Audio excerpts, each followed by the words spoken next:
அன்பார்ந்த பத்திரிகையாளர் நண்பர்களுக்கு இந்த வேலையில் எங்கள் வணக்கத்தையும் நன்றியும் தெரிவித்துக் கொள்ள விரும்புகிறோம். காரணம் என்னன்னா, இத்தனை நேரம் வெயிட் பண்ணி எலெக்ஷன் சீசன்ல பல விஷயங்கள் கவர் பண்ணாலும் நாங்கள் ஒரு சிக்னிஃபிகண்டான ப்ராப்ளம் அவங்க முன்னாடி கொண்டு வரலாம் அப்படிங்கிறதுக்காக தான் உங்களை இந்த நேரத்தில் வர வச்சிருக்கோம். ஸோ எங்கள் கூட இருக்கக்கூடிய பாரதிய ஜனதா தலைவர்கள் எல்லாருமே இருக்காங்க, மாவட்ட தலைவர்கள் இருக்காங்க, அதிமுகவில் இருந்த நண்பர்கள்லாம் வந்திருக்காங்க.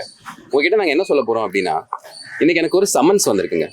சம்மன்ஸ் எதுக்கு அமைச்சிருக்காங்க அப்படின்னா, 377/2025 ஒரு கேஸ். இந்த கேஸ் யார் ரிலேட்டட்னா, சவுக்கு சங்கர் அப்படிங்கிற ஒரு நபர். அந்த நபர் ரிலேட்டடான ஒரு கேஸுக்கு எங்களுக்கு சம்மன்ஸ் அமைச்சிருக்காங்க. அப்போ இந்த கேஸ் வந்து போன வருஷம் செப்டம்பரில், அதாவது 2/7/2025 போன வருஷம் செப்டம்பரில் இருக்கக்கூடிய ஒரு கேஸு. இப்போ இந்த நேரத்தில் நமக்கு ஏன் இந்த சம்மன்ஸ் அமைச்சிருக்காங்க அப்படிங்கிற ஒரு கேள்வி எழும். அங்கே தான் பல செய்திகளை உங்கள் வாயிலாக மக்கள்கிட்ட கொண்டு போய் சேர்க்க விரும்புகிறோம். ஸோ இந்த சம்மன் யாருக்கு அமைச்சிருக்காங்க அப்படின்னா, நிறைய யூடியூப் சேனல்ஸ், இந்த மிஸ்டர் சவுக்கு சங்கரோட வீடியோ போட்ட யூடியூப் சேனல்ஸ்க்கெல்லாம் இந்த சம்மன் அமைச்சிருக்காங்க. இந்த கேஸில் அவர் ஒரு இன்டரிம் பெயில், அதாவது பிணையில் வெளியே இருக்கார். தற்காலிகமாக அவருக்கு பிணை கொடுக்கப்பட்டிருக்கு, சில கண்டிஷன்ஸ் கொடுக்கப்பட்டிருக்கு.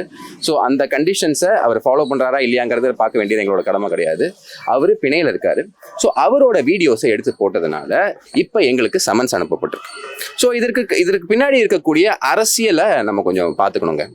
அதாவது தமிழ்நாட்டில் முக்கியமாக வைக்கப்படக்கூடிய குற்றச்சாட்டு என்ன அப்படின்னா, மீடியாவை ஃபுல் கண்ட்ரோலில் வச்சுட்டு, மெயின் ஸ்ட்ரீம் மீடியாவை பணபலம் இல்லைன்னா அவங்களோட மசில் பவர், அப்புறமா அவங்களோட யூஷுவல் டாக்டிக்ஸ் யூஸ் பண்ணி எப்பவுமே கண்ட்ரோலில் வச்சிருக்கக்கூடிய இந்த திமுகவுக்கு ஒரு பயம் வர ஆரம்பிச்சிருச்சு.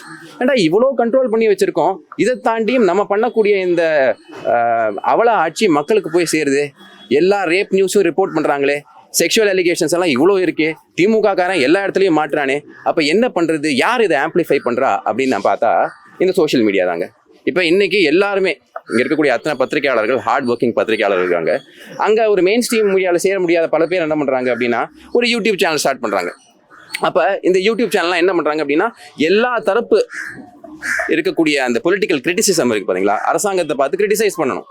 அப்படி இருக்கக்கூடிய ஒரு மீடியா இருந்தால் மட்டும்தான் இங்கே இந்த ஜனநாயகம் ஒழுங்காக இருக்க முடியும். ஸோ அந்த விஷயங்கள் எல்லாத்தையும் எடுத்து போடுறாங்க. சவுக்கு சங்கருக்கு மேலே நமக்கு என்ன பெரிய பாசமா இதா எதுவுமே கிடையாது.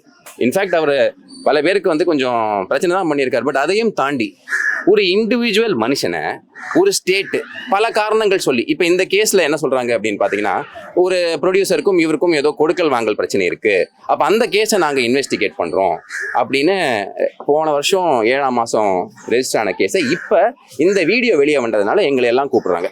இதை ப்ரிடாமினெண்ட்டாக நான் வந்திருக்கேன். நான் என்ன சொன்னேன் அப்படின்னா, இந்த வீடியோ என்னால் எடுக்க முடியாது, இந்த வீடியோவை இதோட சோர்ஸும் அவங்க கேட்டாங்க, ஏன்னா நாங்கள் ட்ரேஸ் பண்ணி அவரை போனோம் அப்படின்னு. ஸோ இதில் நீங்கள் கிளியராக புரிஞ்சுக்கலாம் இது எதுக்கு பண்ணப்படுது அப்படின்னா, யாரும் இந்த அரசாங்கத்துக்கு எதிராக பேசிடக்கூடாது. அப்படியே அரசாங்கத்துக்கு எதிராக பேசி அந்த கருத்துக்களை நீங்கள் கொண்டு போய் போட்டீங்க அப்படின்னா, உங்களை நாங்கள் வந்து சம்மன்ஸ் கொடுத்து வெயிலில் நிற்க வச்சு உங்களையும் வந்துட்டு நாங்கள் வந்து ஒரு பிரச்சனைக்குள்ளாக்குவோம், பொருளாதார ரீதியாக உங்களை முடக்க முயற்சி பண்ணுவோம் அப்படிங்கிற indirect threat of the state. So ஒரு அரசாங்கம்ங்கிறது சட்டத்தில் சொல்லியிருக்காங்கன்னா, எந்த விஷயத்த நீங்கள் டைரெக்டாக பண்ண முடியாதோ அதை இன்டைரக்டாகவும் பண்ண முடியாது. ஸோ இப்போ சவுக்கு சங்கரை நீங்கள் முடக்கணும் அப்படின்னா, இந்த மாதிரி சேனல் எல்லாத்தையும் வச்சு நீங்கள் அவங்கள மிரட்டி இந்த மெசஞ்சர், ஷூட்டிங் த மெசஞ்சர் அப்படிங்கிற வேலையை இவங்க பண்ணறதுக்குள்ளான ஒரு முயற்சி அப்படிங்கிறது தான் என்னோட புரிதல். ஸோ நான் இன்வெஸ்டிகேட்டிங் ஆஃபீஸர்கிட்ட சொன்னேன், என்னோட மனசாட்சிப்படி இந்த கேஸுக்கும் எனக்கும் எந்த விதமான சம்பந்தமும் கிடையாது.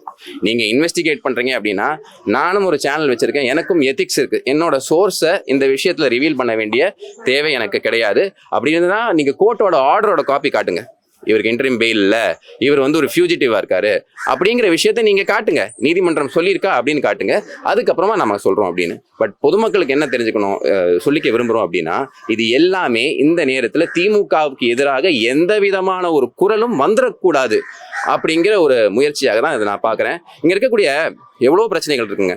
அதாவது நீங்கள் பார்த்தீங்க அப்படின்னா, டவுன் சவுத்தில் நீங்கள் போனாலும் சரி, இங்கே வந்தாலும் சரி, விளாத்திக்குளத்தில் நடந்த அந்த கொடுமை உங்களுக்கு தெரியும்.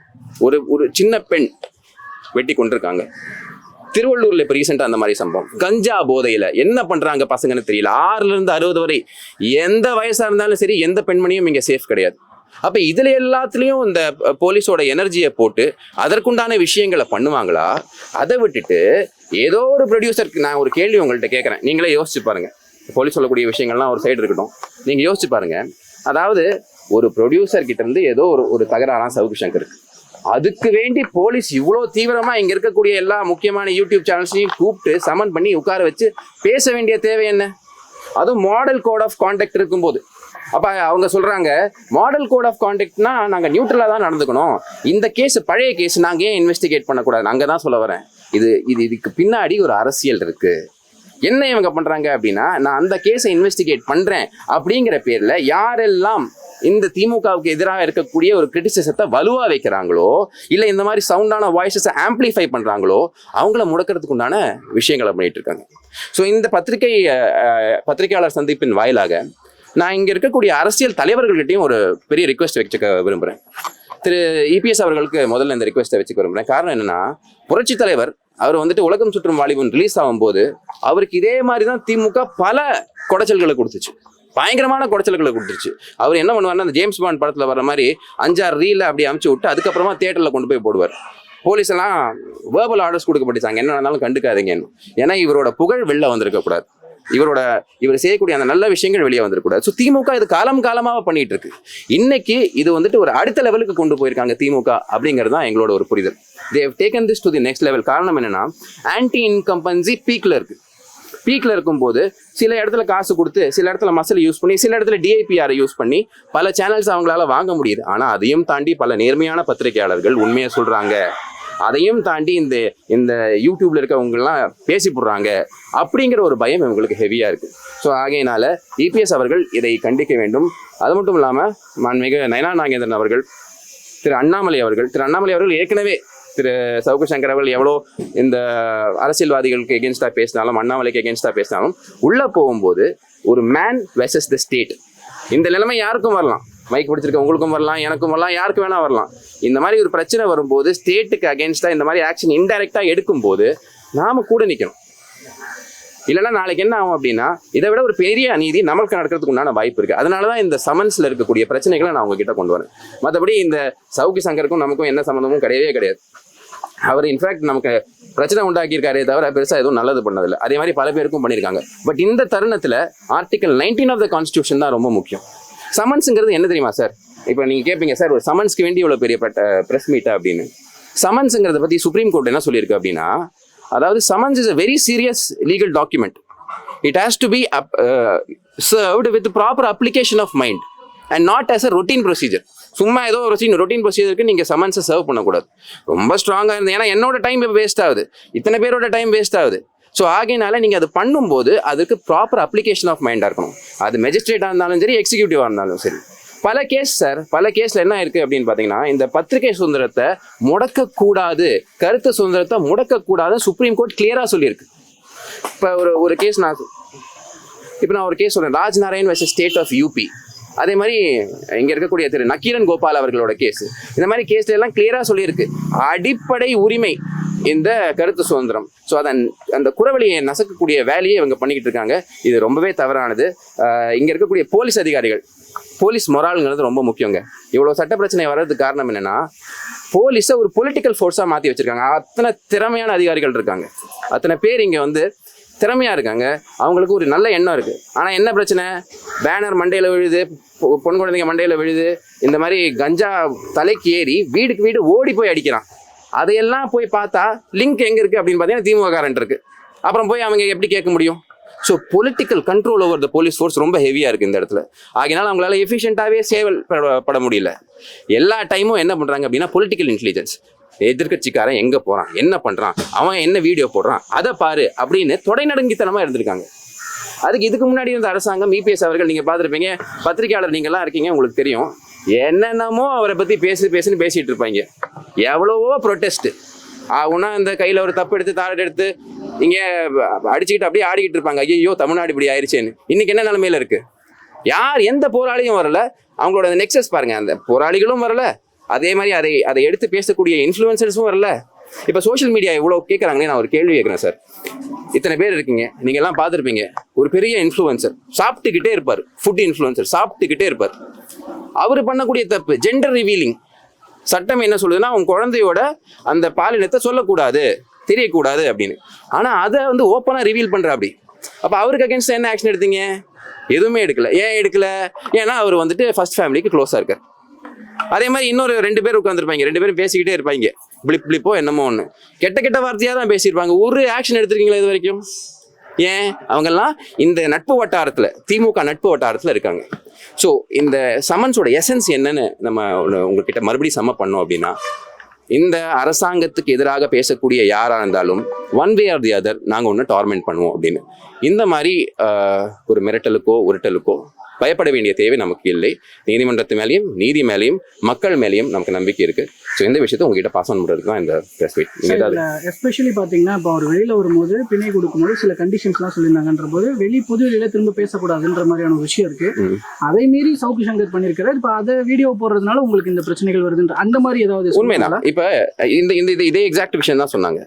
அதாவது ஒரு கண்டிஷன் இருக்கு, அந்த கண்டிஷனை வயலேட் பண்ணிட்டாரு, அதனால வந்து நீங்கள் வீடியோ போடக்கூடாதுன்னா விட அந்த கண்டிஷன் வைலேட் ஆக்கியிருக்காங்க. ஸோ நாங்கள் அவருக்கு பின்னாடி போகிறோம். நல்லா புரிஞ்சுக்கோங்க, பொதுமக்களின் புரிதலுக்கு வேண்டிய சொல்கிறேன்.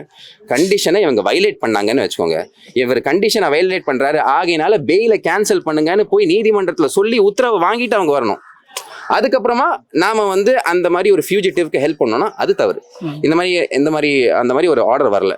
நான் கேட்டேன் அந்த மாதிரி இருக்கான்னு. இல்லை ஆர்டர் ரிசர்வ் பண்ணப்பட்டிருக்கேன். அப்போ ஆர்டர் காட்டுங்க. அதுக்கு முன்னாடி எதுக்கு இந்த தீவிரத்தை காட்டுறீங்க? எத்தனையோ கேஸ்ல காட்டாத தீவிரத்தை நான் என்ன சொல்றேன், வேங்கை வயல்ல அத்தனை நாளா சும்மா இருந்திருக்காங்க, எதுவுமே கண்டுபிடிக்க முடியல. ஆனா இங்க என்ன இவ்வளவு தீவிரம், pudding so much energy into this.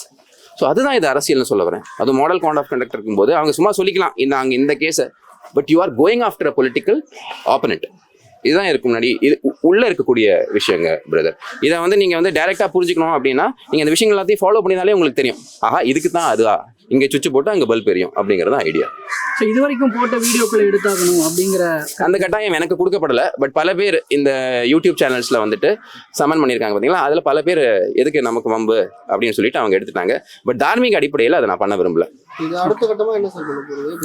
So இப்போ வந்துட்டு நான் வந்து என்கிட்ட சொன்னாங்க, நாங்கள் வந்து உங்களோட சோர்ஸ் யார் உங்களுக்கு வீடியோ கொடுக்குறாங்க அப்படின்னு நாங்கள் தெரிஞ்சுக்க விரும்புகிறோம். நான் என்ன சொன்னேன் அப்படின்னா, சவுக்கு சங்கர் எனக்கு வீடியோ கொடுக்கல, எனக்கும் அந்த ஆளுக்கும் எந்த சம்மந்தமும் கிடையாது.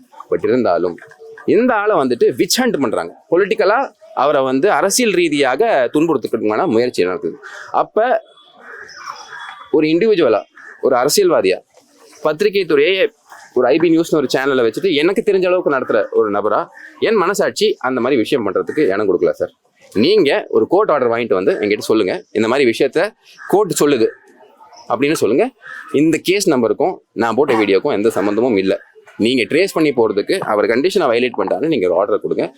Definitely will cooperate with the police அப்படின்னு சொல்லியிருக்கேன். பட் மெயின் மேட்டர் என்ன அப்படின்னா, இது வந்து political witch hunt. Election commission of இந்தியாவுக்கு நம்ம வந்து இது ஒரு ரெப்ரஸன்டேஷனாக நம்ம தோழமை கட்சிகளும் நம்ம எல்லாரும் கொண்டு போய் கொடுப்போம். What can not be done directly should not be done indirectly sir. அதான் விஷயம். ஆட்சி மாற்றம் நடந்தால் இது நிச்சயமா இது நிறுத்திடுவாங்கன்னு நினைக்கிறீங்களா? சரி, அதான் நான் உங்களுக்கு சொல்றேங்க. இப்போ போன தடவை திரு இபிஎஸ் அவர்கள் இருக்கும்போது அவ்வளோ அவதூறு, அவ்வளோ குற்றச்சாட்டு, அவரை வச்சு அந்த அளவுக்கு கிரிட்டிசைஸ் பண்ணிக்கிட்டு இருந்தாங்க, வன்மம் கக்கிக்கிட்டு இருந்தாங்க நிறைய பேர். அப்போ யாரையாவது அரெஸ்ட் பண்ணியிருக்காரு அவரு? நீங்க சொல்லுங்க, எத்தனை பேர் இருக்காங்க, யாரையாவது அவர் அரெஸ்ட் பண்ணியிருக்காரா? பத்திரிகை சுதந்திரத்துக்கு பறிச்சிருக்காரு. எங்க அப்படி கிடையாது, தும்புனா அரெஸ்ட். எல்லாருமே எங்க கட்சிக்காரங்க போன மாசம் வந்து ஒரு யங்ஸ்டர் மாநில செயலாளர் IT and social media Sangeeth Prince, அவனை வந்து சம்மந்தமே இல்லாமல் கொண்டு போய் ஏதோ ஒரு ட்விட்டர் போஸ்ட்டுக்கு 1 மாதம் கொண்டு போய் உள்ள வைக்கிறீங்க. அப்போ என்ன மனசாட்சி இருக்கு உங்களுக்கு? அப்போ இவன்லாம் என்னைக்கு வந்து அதாவது எதுக்கு பண்ணுறீங்க அப்படின்னா அவனோட பேக்கை பிரேக் பண்ணோம், மொராலை பிரேக் பண்ணணும். பட் உண்மையாக போராடக்கூடிய யாருக்குமே வந்து இதெல்லாம் ஒன்றும் ஆகாது. பட் இந்த மாதிரி விஷயத்தை தான் 2021 இப்போ வரைக்கும் பண்ணிட்டு இருந்தாங்க. இன்ஃபேக்ட் மிஸ்டர் கருணாநிதி இதை விட எவ்வளோ பெட்டராக இருந்தார். அவர் வந்து என்னதான் கிரிட்டிசிசம் இருந்தாலும் அதை எதிர்கொள்கிற அளவுக்கு, ஏன்னா அவருக்கு திறமை இருந்துச்சு, திருப்பி எழுத தெரிஞ்சிச்சு, பேச தெரிஞ்சிச்சு. இவங்களுக்கு தான் அதெல்லாம் எதுவுமே தெரியாதே, நம்ம துண்டிச்சிட்டு வச்சு ஒழுங்காக படிக்கிறது இல்லையே. ஸோ அந்த ஒரு லேக் ஆஃப் திறமையினால இன்செக்யூரிட்டி ஜாஸ்தியாக இருக்குது சார். பேசிக்காக சிம்பிளாக சொல்லணும்னா சார், இன்காம்படன்ஸ்னால இன்செக்யூரிட்டி ஜாஸ்தியாகுது சார். அதனால எல்லாரையும் முடக்க பார்க்குறாங்க. இது எல்லாம் சேர்ந்து இவங்களுக்கு 2026 ஒரு பாடம் கற்பிக்கப்படும்ங்கிறது என்னோட நம்பிக்கை சார். ஓகே, என் பேர் கார்த்திக் கோபிநாத், பாஜகவில் இருக்கேன்.